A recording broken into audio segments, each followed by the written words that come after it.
Mes très chers amis, Medaber Israël Chaviv Mira Anana, on est en 5785 et c'est Parashat Mishpatim.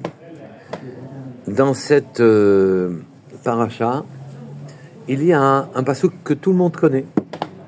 Reshit Bikurei Admatecha, les prémices de toutes tes récoltes, les premiers fruits de tes récoltes, des 7 espèces consacrées en Eretz Israël, le blé, l'orge, les dattes, etc. Oui, les olives, les dattes. Oui, ces premiers fruits, tu les repéreras. Tu mettras un siman, tu mettras un signe dessus, un fil rouge, ce que tu veux, le premier fruit, oui. Et après, tu l'emmèneras au Beit HaMikdash et ce sera le Kohen qui le mangera. Donc tu ne mangeras pas tes premiers fruits, les fruits que tu aimes beaucoup, oui, de ta récolte, de ton travail, les fruits de ton travail. Tu consacreras le premier fruit à Kadosh Baruch Hu. Et le pasuk, très bizarrement, finit par les mots Lo tevashel gedi bechalevimo. Tu ne feras pas bouillir Gedi, le chevreau, bechalevimo, dans le lait de sa mère. On ne voit pas du tout le rapport qu'il y a entre le début du pasuk qui parle des prémices que l'on réserve au Beit HaMikdash et cette mitzvah toute très particulière qu'il ne faut pas mélanger lait et viande. Selon une idée qui est répandue dans les textes de Rav Nachman, de Braslav, il faut comprendre Reshit Bikurei Admatecha, les prémices des récoltes de Admatecha, de ta terre. Oui? Par ta terre, on entend ton corps. Tout ce que ton corps doit faire pour s'alimenter et survivre, tout ce qu'il apprête pour lui, le travail qu'il fait pour sa subsistance, la première chose, tu dois les réserver à Hachem. Et on doit généraliser. En vérité, quand tu te lèves le matin, donc c'est les prémices de ton corps au niveau du réveil. Donc il recueille les premiers fruits qui s'appellent réveil, se réveiller. Avant de manger, avant de faire quoi que ce soit, tu réserves une bracha à ton Créateur. Merci de m'avoir réveillé. Ensuite, des besoins s'éveillent. Oui, nous avons besoin de manger et de boire. Avant de boire, tu fais une bracha. Tu réserves tes pensées. Tu retiens tes envies. Et tu fais une bracha à ton Créateur, tu fais une bénédiction à ton Créateur qui t'a permis de disposer d'une boisson, qui t'a permis de disposer d'en manger. Avant de te lancer dans tes activités, et la journée qui va produire ses fruits, c'est-à-dire les événements qui vont te convenir en principe, et que tu travailles pour ton activité personnelle, pour produire des choses qui te sont agréables, tu commences par faire la prière, la tefila à ton Créateur. Toutes tes premières pensées, tu les lui réserves. Tu ne profiteras de rien dans ce qui t'est offert comme loisir, de faire quelque chose dans ta journée, aussi bien de remplir tes besoins que de faire tes plaisirs. Tu réserveras la première pensée à ton Créateur. Tu ne te précipiteras pas dans ce que ton corps a envie de faire. Tu mettras ton Créateur en premier. C'est ça, Reshit Bikurei Admatecha. Les prémices de tout ce que t'offre ta terre, oui, ta vie, Beit Hashem Elokecha, tu les amèneras à la maison d'études, à la synagogue, tu les amèneras dans tes brachot.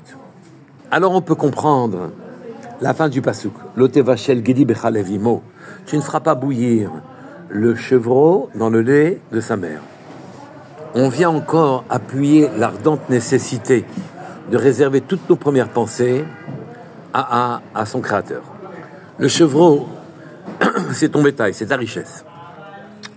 Ne consomme pas le chevreau qui est beaucoup trop jeune, oui, qui est encore dans le lait de sa mère, qui est encore dépendant du lait de sa mère. Ne le fais pas bouillir pour que tu le consommes et que tu en arrives à pouvoir en profiter selon tes desiderata. Fais attention, si tu vas trop vite et que tu passes le moment où tu dois d'abord consacrer tes pensées à ton Créateur, alors si tu vas trop vite et que tu fais bouillir le chevreau alors qu'il est encore dans le lait de sa mère, oui, il est comme dans le lait de sa mère, alors à ce moment-là, oui, tu ne pourras pas profiter de cet acte-là pour grandir spirituellement. Les rabbanim soulignent dans cette mitzvah, dans ce lave, cet interdit de Bassar Bechalav, une particularité. Les deux espèces, Bassar, le lait, Vechalav, la viande, excusez-moi, et le lait sont permis toutes les deux, mais le mélange des deux est interdit. en consommant de manière inadéquate deux choses qui sont permises, on fait un interdit gravissime. On oublie qu'on est une créature et qu'on a en face de soi son créateur. Et que c'est lui qui dirige nos vies, qui offre nos péripéties de la journée, qui attend en quelque sorte nos réactions. Et toutes les péripéties de notre vie, d'une manière générale, sont de nature à nous rapprocher de lui.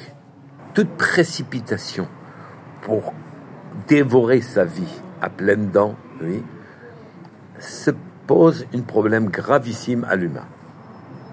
Il affiche de manière éhontée sa dimension personnelle, sa dimension humaine, sa dimension matérielle, sans se poser les questions principales.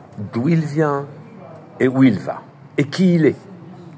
D'où il vient d'une volonté, d'un ratson du Créateur, qui a souhaité le créer. Qui il est une créature. Il n'a pas la disposition totale de ses moyens. Il est une créature. Où il va? Il a un dessein grandiose. Il doit réparer l'univers par ses actes et se rapprocher de son Créateur jusqu'à devenir comme son Créateur. Lihiot lo l'Elokim, nous disons dans les Posukim, pour que lui-même prenne sa dimension divine. À propos de Réhouven, l'aîné de Yaakov, Yaakov a fait cette remarque, Pachaz Kemaim Altotar, vif comme l'eau. Tu ne vas pas assembler, Altotar, tu ne vas pas assembler les brachot. La vie ne se vit pas à grands pas, à grands sauts. Elle vit en faisant attention à la manière dont on se relève tous les matins et on réagit à toutes les péripéties de l'existence. On fait attention de ne pas mal parler, on fait attention de se soucier de son Créateur, on lui attribue les bienfaits de notre réveil le matin, qu'on soit vivant, les bienfaits dont il va nous donner, pour pouvoir survivre. Et il ne demande que ça. Ce n'est pas par des grands gestes, des actes grandioses qu'on va grandir, c'est par une maîtrise. Ce sont les petits pas qui mèneront à un changement grandiose, qui nous emmèneront à notre dimension divine. Faites, ayez la maîtrise de vos pensées. Ayez une pensée avant chaque acte pour le Créateur. Vivez votre vie en accord avec lui et notre dimension divine est à portée de main. Shabbat Shalom Mevorach Kol Tov.